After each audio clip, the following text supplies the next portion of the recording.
স্টেকের নাম শুনলে জিভে জল আসে অনেকেরই, বিশেষ করে যারা মাংসের বিভিন্ন আইটেম খেতে ভালোবাসেন তাদের কাছে পছন্দের একটি আইটেম হলো বিফ স্টেক।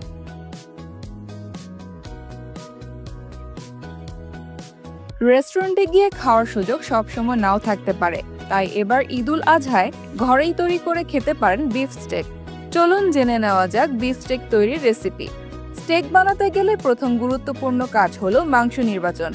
সাধারণত হাড়ের কাছের চর্বিযুক্ত মাংস স্টেকের জন্য সবচেয়ে ভালো। উপযুক্ত মাংস বেছে নিয়ে ধুয়ে ভালো করে মুছে নিতে হবে, যেন মাংসের গায়ে পানি না লেগে থাকে।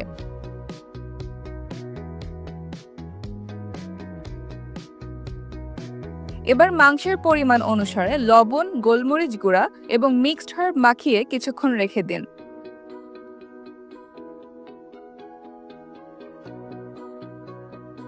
এরপর একটি পাত্রে soya sauce, vinegar, olive oil, গোলমরিচ গুঁড়া, চিনি ও লবণ ভালো করে মিশিয়ে নিন। তার মধ্যে বিফ স্টেকের টুকরো দিয়ে মাংসের গায়ে মিশ্রণটি ভালোভাবে লাগিয়ে ফ্রিজে 8 থেকে 12 ঘন্টা ম্যারিনেট হতে দিন।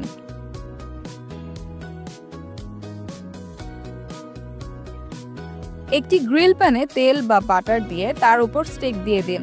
দুই পাশ ভালোভাবে উল্টে দিন। সেদ্ধ হয়ে গেলে স্টেক একটি পাত্রে তুলে নিন। ম্যাশড পটেটো অথবা সবজির সঙ্গে পরিবেশন করুন।